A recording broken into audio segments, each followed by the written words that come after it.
ಐನೂರೇ ನಮಸ್ಕಾರ. ನಮಸ್ತೆ. ಇವತ್ತಿನ ಪ್ರೋಗ್ರಾಮ್ನ ಒಂದು ವರದಿ ಕೊಡ್ತೀರಾ? ಗುರು ಬ್ರಹ್ಮ ಗುರು ವಿಷ್ಣು ಗುರುದೇವ ಮಹೇಶ್ವರ ಗುರು ಸಾಕ್ಷಾತ್ ಪರಬ್ರಹ್ಮ ತಸ್ಮೈ ಶ್ರೀ ಗುರುವೇ ನಮಃ. ಜಗದಖಿಲಾಂಡ ಕೋಟಿ ಬ್ರಹ್ಮಾಂಡ ನಾಯಕ ಶ್ರೀಮನ್ನಾರಾಯಣ. ಪ್ರತಿ ಗ್ರಾಮದಲ್ಲಿಯೂ ಹನುಮನಿದ್ದಾನೆ. ಆದರೆ ಈ ಐವರಕಂಡಪುರದ ಗ್ರಾಮದಲ್ಲಿ ಮಂಗಳ ಹರಿಹನುಮನಾಗಿ ಇದ್ದಾನೆ. ಯಾವುದೇ ಗ್ರಾಮದಲ್ಲೂ ಪ್ರಥಮವಾಗಿ ಆಂಜನೇಯ ದೇವರಿಗೆ ಬೆಲ್ಲದ ಆರತಿ. ಹಾಗೆ ಐವರಕಂಡಪುರ ಗ್ರಾಮದಲ್ಲಿ ಸುಮಾರು 42 ವರ್ಷ ಆದ ಮೇಲೆ ಸ್ವಾಮಿಯ ಸಂಕಲ್ಪದ ಮೇಲೆ ಎಲ್ಲ ಯುವಕರನ್ನು ಉರಿದುಂಬಿಸಿ ಸ್ವಾಮಿ ಈ ಜಾತ್ರಾ ಕಾರ್ಯಕ್ರಮವನ್ನು ಆರಂಭ ಮಾಡಿಕೊಂಡಿದ್ದಾರೆ. ಇದು ಮತ್ತೆ ಮುಂದುವರಿಯುತ್ತೆ, ಇಲ್ಲಿಗೆ ನಿಲ್ಲಲ್ಲ.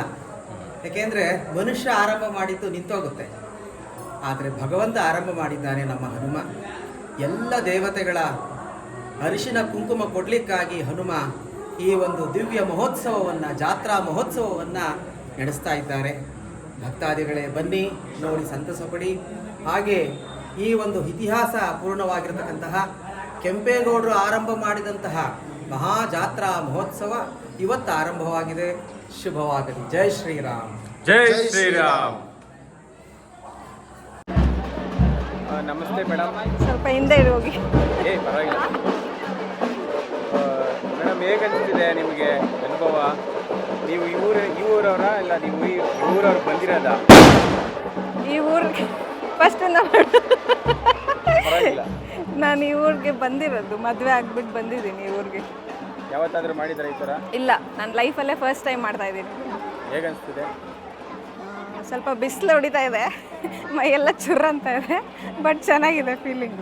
ಎಲ್ಲರೂ ಅವ್ರು ಫುಲ್ಲು ಕಲರ್ಫುಲ್ಲಾಗಿ ಡೆಕೋರೇಟ್ ಮಾಡ್ಕೊಂಡು ಬಂದಿದ್ದಾರೆ ಅವ್ರ ಆರತಿನ. ನಮ್ಮದು ಮಂಡೇಗೆ ಇನ್ನೂ ಗ್ರ್ಯಾಂಡಾಗಿರುತ್ತೆ. ಇವತ್ತು ಇನ್ನೂ ಟೀಸರ್, ಮಂಡೇ ಮೂವಿ ರಿಲೀಸ್ ಆಗುತ್ತೆ ನಮ್ಮದು. ಹೌದು, this is just a teaser.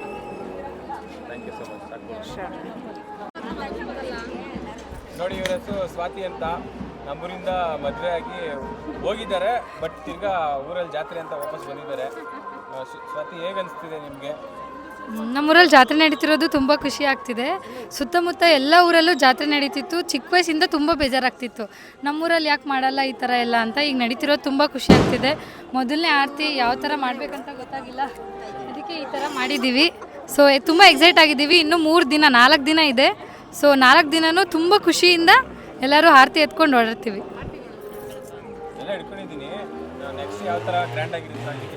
ಹಾಂ, ಇದು ಫಸ್ಟ್ನೇದಲ್ವಾ, ಸೊ ಗೊತ್ತಾಗಿಲ್ಲ ನಮಗೆ. ಇನ್ನು ಗ್ರ್ಯಾಂಡಾಗೆ ಮಾಡ್ತೀವಿ.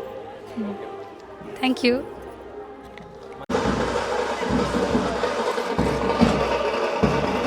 ಫುಲ್ ರೆಡಿನಾ? ಚಾರ್ಜ್ ಆಗೈತಾ? ಚಾರ್ಜ್ ಆಗೈತೆ, ಫುಲ್ ಆಗಿದೆ. ನಾವೇ ಇನ್ನೂ ಚಾರ್ಜ್ಗಳಾಗಿಲ್ಲ. ನಾವೇ ಚಾರ್ಜ್ ಆಗಿಲ್ಲ.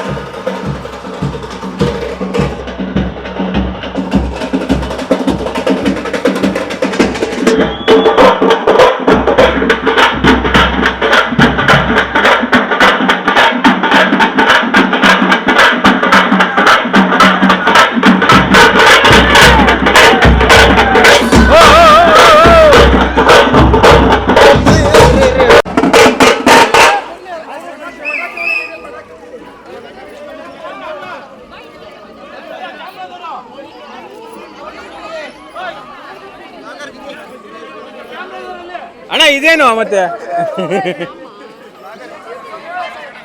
ಮತ್ತೆ ನೀನು ಕೇಳಿದ್ರೆ ತಾನೇ. ಜಾತ್ರೆ ನಡೀತಾ ಇದೆ, ನಿಮಗೆ ಏನು ಅನಿಸ್ತಿದೆ? ಏನು ನಿಮ್ಮ ಫೀಲಿಂಗು? ನಾವು ಹುಟ್ಟಕ್ಕೆ ಮೊದಲು ಮಾಡಿರೋದು ಭಾಳ ಎಕ್ಸೈಟ್ ಆಗಿದ್ದೀವಿ, ಖುಷಿಯಾಗಿದ್ದೀವಿ. ತುಂಬ ಸಂಭ್ರಮದಿಂದ ನಮ್ಮೂರಲ್ಲಿ ಈ ಜಾತ್ರಾ ಮಹೋತ್ಸವನ ಆಚರಣೆ ಮಾಡ್ತಾ ಇದ್ದೀವಿ. ಮತ್ತು ನಮ್ಮೂರಿಂದೇ ಆದಂಥ ಐತಿಹಾಸಿಕ ಹಿನ್ನೆಲೆ ಇರೋದು ನಮಗೆಲ್ಲ ಭಾಳ ಹೆಮ್ಮೆ ಆಗ್ತಾ ಇದೆ. ನಾನು ಈ ಊರಿನ ಹೆಣ್ಮಗಳು. ಎಷ್ಟೊತ್ತಾದರೂ ಎತ್ಕೊಂತೀರಾ ತಲೆ ಮೇಲೆ? ಆ ಶಕ್ತಿ ದೇವ್ರು ಕೊಡೋವಾಗ ಈ 3 ದಿವಸನೂ ನಾವು ಇದೇ ಥರ ತುಂಬ ಶಕ್ತಿಯಾಗಿ, ತುಂಬ ಎನರ್ಜೆಟಿಕ್ ಆಗಿ ಆರತಿ ಹೊರಬೇಕಂತ ಪ್ರತಿಯೊಬ್ಬ ಹೆಣ್ಮಕ್ಳು ಕೂಡ ಭಾಳ ಎಕ್ಸೈಟ್ ಆಗಿದ್ದೀವಿ. Thank you.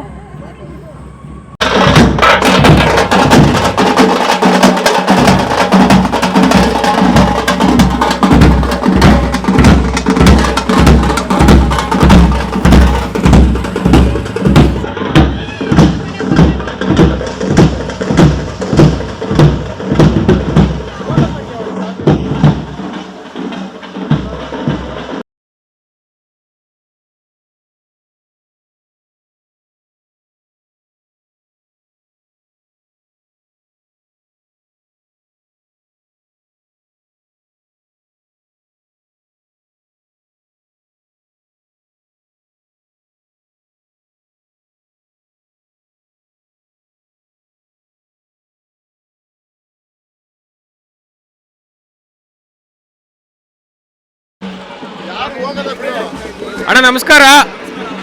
ಇವತ್ತು ಜಾತ್ರೆಯ 2ನೇ ದಿನ. ಇವಾಗ ಈ ನಡೀತಿರೋ ಪ್ರೋಗ್ರಾಮ್ನ ವರದಿ ಕೊಡ್ತೀರಾ? ಸರ್ವರಿಗೂ ನಮಸ್ಕಾರ. ಇವತ್ತು 2ನೇ ದಿನದ ಕಾರ್ಯಕ್ರಮ ನಡೀತಾ ಇದೆ. ಇವತ್ತು ಬೆಲ್ಲದಾರ್ತಿ ಕಾರ್ಯಕ್ರಮ. ಆಂಜನೇಯ ಸ್ವಾಮಿ, ಧರ್ಮರಾಯ ಸ್ವಾಮಿ, ಗೋಪಾಲ ಸ್ವಾಮಿ, ಮುತ್ತರಾಯ ಸ್ವಾಮಿ, ತ್ಯಾಲಮ್ಮ ಮತ್ತು ಸಪ್ಲಮ್ಮಂಗೆ ಆರತಿ ಮಾಡ್ತಾ ಇದ್ದೀವಿ ಇವತ್ತು. ಈಗ ಈ ಕಾರ್ಯಕ್ರಮ ದೇವಸ್ಥಾನಕ್ಕೆ ಬಂದು ಸೇರುತ್ತೆ. ಎಲ್ಲ ಬೀದಿಗಳಿಂದ, ರಾಜಬೀದಿಗಳಿಂದ ಕರ್ಕೊಂಡು ಬಂದು ಎಲ್ಲರೂ ಒಟ್ಟಿಗೂಡಿ 5 ಕೋಮುಗಳಿಂದ ಸೇರಿ ಬಂದು ಮಾಡ್ತಕ್ಕಂಥ ಒಂದು ಆರತಿ ಇದು ಫಸ್ಟು ಆಂಜನೇಯ ಸ್ವಾಮಿಗೆ ಈಗ ಮಾಡ್ತಾ ಇರೋದು. ಈಗ ಇಲ್ಲಿ ಎಲ್ಲ ಥರ ಕರಗಗಳನ್ನ ನೀವು ನೋಡ್ಬೋದು.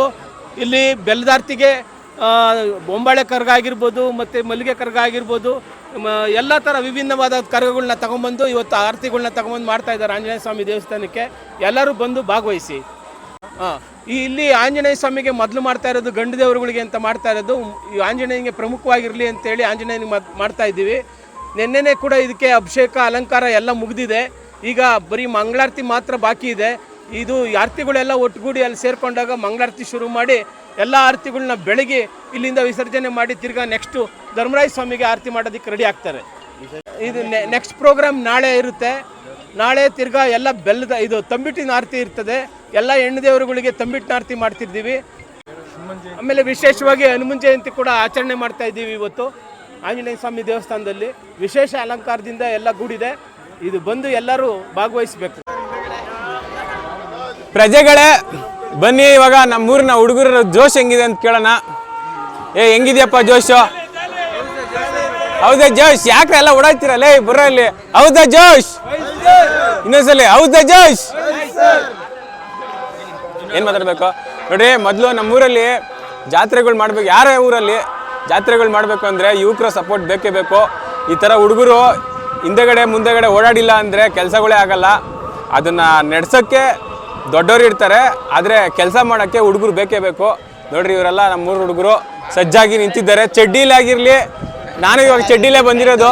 ಚಡ್ಡಿಲಾಗಿರಲಿ, ಪ್ಯಾಂಟಲ್ಲಾಗಿರಲಿ, ಹೊಸ ಬಟ್ಟೆ ಆಗಿರಲಿ, ಹಳೆ ಬಟ್ಟೆ ಆಗಿರಲಿ, ಬಂದು ಎಲ್ಲರಿಗೂ ಹೆಲ್ಪ್ ಮಾಡ್ತಾರೆ. ಇಲ್ಲಿ ನೋಡ್ರಿ, ಇಲ್ಲಿ ಸೊ ಈ ಥರ ಜೋಶು ಹುಡುಗರಲ್ಲಿ ಇದ್ರೇ ಊರಲ್ಲಿ ಜಾತ್ರೆ ಮಾಡೋಕ್ಕಾಗೋದು. ಮತ್ತೆ ಬೇರೆಯವ್ರನ್ನ ಮಾತಾಡ್ಸೋಣ ಬನ್ನಿ.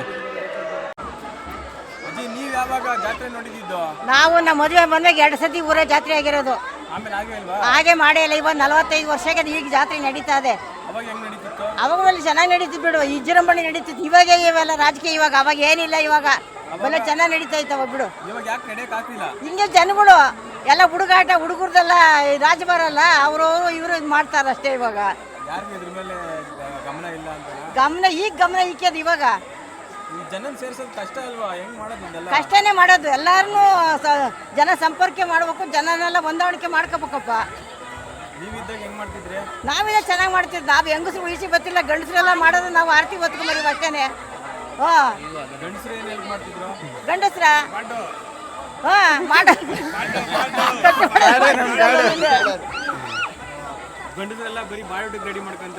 ಮಾಡ್ಕೊಂತೀವಿ ಎಲ್ಲರೂ.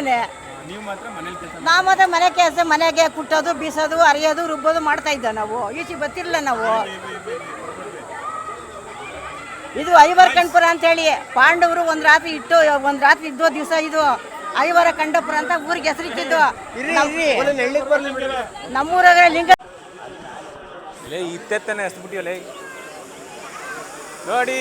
ಯುವಕರು ಫೈರ್ ವರ್ಕ್ಸ್ ತೋರಿಸ್ತಾ ಇದ್ದಾರೆ. ನಮ್ಮೂರಿನ ಪ್ರತಿಭೆ. ಧನ್ಯವಾದ. ಏನ್ ನಿಮ್ಮ ಹೆಸರು?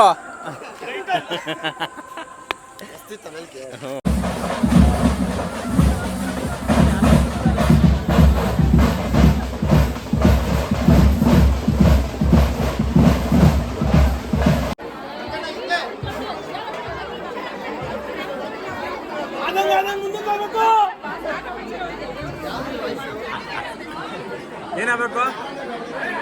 ಆರ್ಯ ಏನಾಗಬೇಕು? ಎಲ್ಲರಿಗೂ ದಾರಿ ಮಾಡಿಕೊಡ್ಬೇಕು. ಖಂಡಿತವಾಗ್ಲು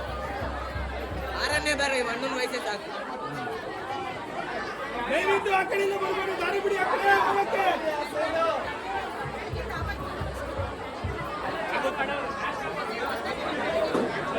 ನೆಕ್ಸ್ಟ್ ಯಾವ ಅಂತ ನಂಬಿಟ್ಟು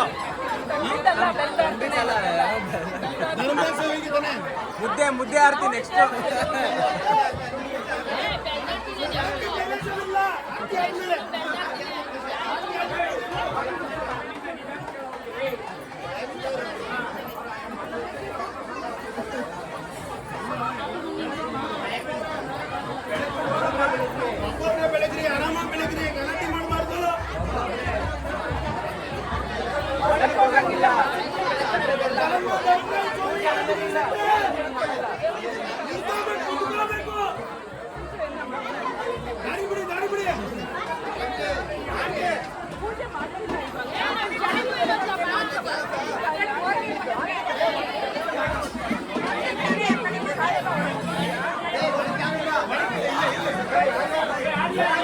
ಯಾವ್ದಾಯ್ತು ಯಾವ್ದಾಯ್ತು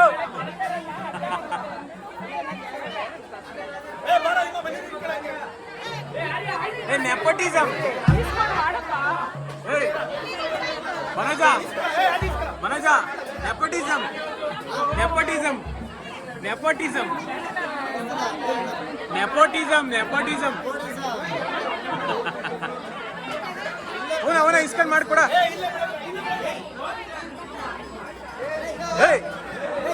ಯಾರ್ಯ ನೀನೆಲ್ಲ ಮಾಡೋದು ಅವ್ರು ಕೂಡ.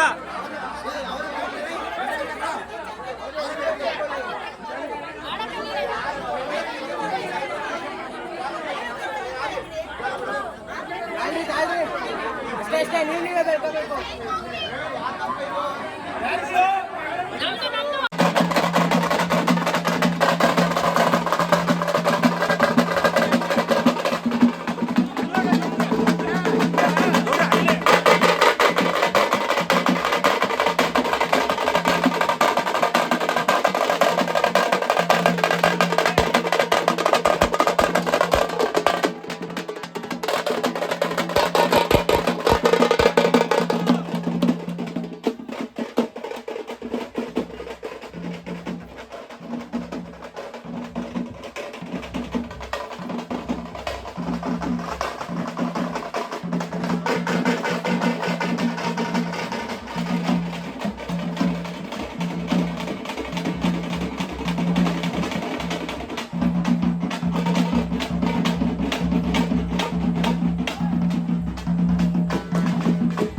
ಓಕೆ, ಎಲ್ಲರೂ ಬಂದಿದ್ದೀರಾ? ನಮಸ್ತೆ ಮ್ಯಾಮ್. ಜಾತ್ರೆ ತುಂಬ ವರ್ಷಗಳಿಂದ ನಡೆದಿರಲಿಲ್ಲ, ಇವಾಗ ನಡೀತಿದೆ. ಈ ದೇವಸ್ಥಾನದ ಹಿಸ್ಟ್ರಿ ಏನು, ಆಮೇಲೆ ಇವತ್ತು ನಡೀತಿರೋ ಪೂಜೆಯ ಪ್ರೋಗ್ರಾಮ್ಗಳು ಏನಿದೆ? ನಮಸ್ತೆ. ಊರಿನ ಜಾತ್ರೆ ಬಂದು ಸುಮಾರು 46ರಿಂದ 50 ವರ್ಷಗಳಾಗಿದೆ. ಈಗ ನಮ್ಮ ಪೂರ್ವಿಕರೆಲ್ಲ ಮಾಡಿಬಿಟ್ಟಿದ್ರು, ಯಾರೂ ಮಾಡಿರಲಿಲ್ಲ ಮುಂದೆ ನಿಂತು. ಈಗ ನಮ್ಮ ಯುವಕರೆಲ್ಲ ಸೇರಿ ಮಾಡ್ತಾಯಿದ್ದೀರಿ. ಈಗ ಇದು ದೇವಸ್ಥಾನದ ಇತಿಹಾಸ ಏನಂದರೆ, ಇದು ತುಂಬ ಪ್ರಾಚೀನವಾದ ದೇವಸ್ಥಾನ. ಪ್ರಾಚೀನ ಅನ್ನೋದಕ್ಕಿಂತ ಸುಮಾರು 3,000 ವರ್ಷಗಳ ಇತಿಹಾಸ ಇರೋ ದೇವಸ್ಥಾನ ಇದು. ಬಟ್ ಯಾರಿಗೂ ಗೊತ್ತಿಲ್ಲ ಇಲ್ಲಿ ಇತಿಹಾಸ ಏನು ಅಂತ. ಇಲ್ಲಿ ಪಂಚಪಾಂಡವರು ಬಂದಿರೋದಕ್ಕೆ ಪುರಾವೆಗಳು ಸುಮಾರಿದ್ದಾವೆ. ನಮ್ಮೂರಲ್ಲಿ ಟೋಟಲು ಒಂದು 16 ಶಾಸನಗಳು ಸಿಗ್ತವೆ, 16 ಶಾಸನಗಳಿದ್ದಾವೆ. ಈ ಶಾಸನಗಳ ಪೈಕಿ 3 ಶಾಸನಗಳು ಮಾತ್ರ ನೋಡ್ತೇವೆ. ಆ 16 ಶಾಸನಗಳ ಎಲ್ಲಿ ನಮಗೆ ಯಾವ ಥರ ಗೊತ್ತಾಯಿತು ಅಂದರೆ, ಇಲ್ಲಿ ನಮ್ಮ ಧ್ವಜಸ್ತಂಭ ಇದೆ, ಧ್ವಜಸ್ತಂಭ ಇರೋ ಹತ್ರ ಒಂದು ಶಾಸನ ಇತ್ತು. ಆ ಶಾಸನ ಅದ್ರ ಕೆಳಗಡೆನೇ ಶಾಸನ ಇದೆ, ಆ ಶಾಸನದಲ್ಲೇ ಇದೆ ನಮ್ಮ ಊರಲ್ಲಿ 16 ಶಾಸನ ಐತೆ ಅಂತ ಅದರಲ್ಲೇ ಕೊಟ್ಟಿದ್ದಾರೆ. ಅದು ಬಟ್ ನಾವು ತೆಗಿಯೋದಕ್ಕಾಗಲಿಲ್ಲ, ಒಂದು ಸಲ ತೆಗಿಯೋದಕ್ಕೆ ಹೋಗಿ ಎಲ್ಲ ಇದಾಯಿತು, ಹಂಗಾಗಿ ಅದನ್ನು ಅಲ್ಲೇ ಮುಚ್ಚಿಬಿಟ್ಟಿದ್ದಾರೆ. ಅದರಿಂದ ನಮಗೆ ಗೊತ್ತಾಗಿದೆ 16 ಶಾಸನ ಅಂತ. ಇದು ತುಂಬ ಪ್ರಾಚೀನವಾದ ದೇವಸ್ಥಾನ ಅಂತ ನಾವು ಅದರಿಂದ ತಿಳ್ಕೊಂಡಿದ್ದೀರಿ ಅಷ್ಟೇ. ಇಲ್ಲಿ ಫಸ್ಟು ಪಲ್ಲವರು ಬಂದು ಅವರು ದೇವಸ್ಥಾನನ ಇದು ಮಾಡೋದು. ಅದಾದಮೇಲೆ ಚೋಳರು ಬಂದು ನಮ್ಮ ಜೀರ್ಣೋದ್ಧಾರ ಮಾಡಿದ್ದಾರೆ. ಅದಾದಮೇಲೆ ಯಾರೂ ಮಾಡಿಲ್ಲ, ಮುಜರಾಯಿ ತೊಗೊಂಡು ಮುಜರಾಯಿಯಲ್ಲಿ ಏನು ನಾವು ನಡೆಸೋಕ್ಕಾಗಲಿಲ್ಲ. ಹಾಗಾಗಿ ದೇವಸ್ಥಾನ ಇದೇ ರೀತಿ ಹಳೆ ಕಟ್ಟಡದಲ್ಲೇ ಇದೆ ಈಗ ದೇವಸ್ಥಾನ. ಇವತ್ತು ಬೆಲ್ಲದ ಆರತಿ ಅಂತ ಮಾಡ್ತಾ ಇದ್ದಾರೆ. ಮೊದಲನೇ ಆರತಿ ಇವತ್ತಿಂದ ಸ್ಟಾರ್ಟು. ಇವತ್ತು ಶನಿವಾರ ಆಗಿರೋದ್ರಿಂದ ಇವತ್ತು ಫಸ್ಟು ಆಂಜನೇಯ ದೇವಸ್ಥಾನಕ್ಕೆ ಫಸ್ಟು ಬೆಲ್ಲದ ಆರತಿ ಮಾಡಿದ್ದೀರಿ. ಈಗ ನಂತರ ಧರ್ಮೇಶ್ವರ ಸ್ವಾಮಿಗಿದೆ. ಇದಾದಮೇಲೆ ಬೇರೆ ಎಲ್ಲ ದೇವರುಗಳನ್ನು, ಕೆಲವು ದೇವರುಗಳಿಗಿದ್ದಾವೆ, ಗಂಡು ದೇವರುಗಳು ಏನಿದೆಯೋ ಎಲ್ಲದಕ್ಕೂ ಇವತ್ತು ಆರತಿ ಇದೆ. ನಮ್ಮೂರಲ್ಲಿ ತುಂಬ ದೇವಾಲಯ ತವರೂರು ಅಂತಲೇ ಹೇಳ್ತಾರೆ. 21 ದೇವರುಗಳಿದ್ದಾವೆ ನಮ್ಮೂರಲ್ಲಿ. ಎಲ್ಲ ಇದೆ, ಮಾರಮ್ಮ ಇದೆ, ಯಲ್ಲಮ್ಮ ಇದೆ, ಧರ್ಮರಾಯ, ಭೀಮ, ನಕುಲ, ಸಹದೇವ, ಯಲ್ಲಮ್ಮ, ಪ್ರತಿಯೊಂದು ದೇವರುಗಳು ಇದ್ದಾವೆ. ಗೋಪಾಲ ಸ್ವಾಮಿಯಿಂದ ಹಿಡಿದು ಪ್ರತಿಯೊಂದು 21 ದೇವರುಗಳಿದ್ದಾವೆ. ಸುತ್ತಮುತ್ತ ಯಾವ ಊರಲ್ಲೂ ಇಲ್ಲ ಈ ಥರ ದೇವಾಲಯಗಳು.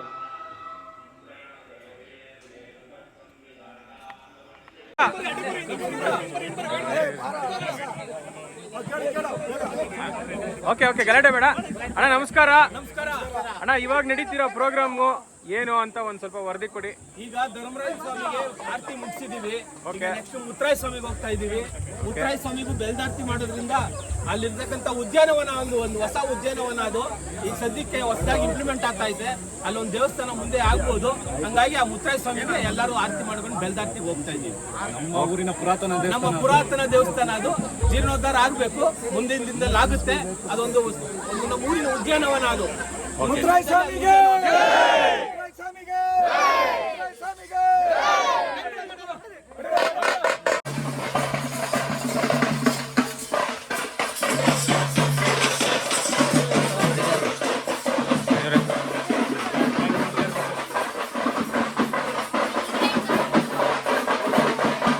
ವಿಗ್ರಹ ಏನಿಲ್ವಾ ಅಣ್ಣ? ಮತ್ತೊಮ್ಮೆ ನಮಸ್ಕಾರ ಎಲ್ಲರಿಗೂ. ನಮಸ್ಕಾರ. ಇವತ್ತು ಇನ್ನೊಂದು ದೇವರಿಗೆ ಪೂಜೆನ ಅರ್ಪಿಸಿದ್ದೀರಾ. ಈ ದೇವರ ಮಹಿಮೆ ಏನು, ಈ ದೇವರ ಹಿಸ್ಟ್ರಿ ಏನು, ದೇವಸ್ಥಾನದ ಹಿಸ್ಟ್ರಿ ಏನು ಒಂದು ಸ್ವಲ್ಪ ತಿಳಿಸ್ಕೊಡಿ. ಇದು ವೇಣುಗೋಪಾಲ ಸ್ವಾಮಿ ದೇವಸ್ಥಾನ ಅಂತ. ಇದು 300 ವರ್ಷದ ಇತಿಹಾಸ ಇದೆ. ಮೊದಲು ಇದು ಶಿವ ದೇವಸ್ಥಾನ ಆಗಿತ್ತು. ಚೋಳರ ಕಾಲದಲ್ಲಿ ಆ ಶಿವನ್ನ ತೆಗೆದು ಆಮೇಲೆ ಇಲ್ಲಿ ಕೃಷ್ಣನ ನೆಲೆಸಿದ್ದಾರೆ. ಕೃಷ್ಣ ಈ ಊರಿಗೆ ಧರ್ಮರೇಶ್ವರ ಇಲ್ಲಿ ಬಂದ ಮೇಲೆ ಕೃಷ್ಣನ ಇಲ್ಲಿ ಸ್ಥಾಪನೆ ಮಾಡಿದಾಯಿತು ಅಂತ ಇತಿಹಾಸ ಇದೆ. ಜೊತೆಗೆ ಇದು ತುಂಬ ಶಿಥಿಲವಾಗಿದ್ದಂಥ ದೇವಸ್ಥಾನ. ಇದನ್ನು ಜೀರ್ಣಗೊಂಡು ಇದರಲ್ಲಿ ಇವಾಗ ಪೂಜಾ ಎಲ್ಲ ಮಾಡ್ತಾ ಇದ್ದೀವಿ. ಓಕೆ, ಇವಾಗ ನಡೆದಿದ್ದ ಪ್ರೋಗ್ರಾಮ್ ಏನೋ? ಈಗ ಇದಕ್ಕೂ ಕೂಡ ಬೆಲ್ಲದಾರ್ತಿ ಆ ಕಾರ್ಯಕ್ರಮ ಇತ್ತು. ಸೊ ನಮ್ಮ ಗ್ರಾಮದ ಜನಗಳು ತುಂಬ ವಿಶೇಷವಾಗಿ ಬೆಲ್ಲದಾರ್ತಿ ಮಾಡಿ ತುಂಬ ಚೆನ್ನಾಗಿ ಈ ಆರತಿನ ನೆರವೇರಿಸೋದು ಕೊಟ್ಟರು. ಗೋಪಾಲ ಸ್ವಾಮಿಗೆ ಧನ್ಯವಾದಗಳು. ಬನ್ನಿ ಸರ್.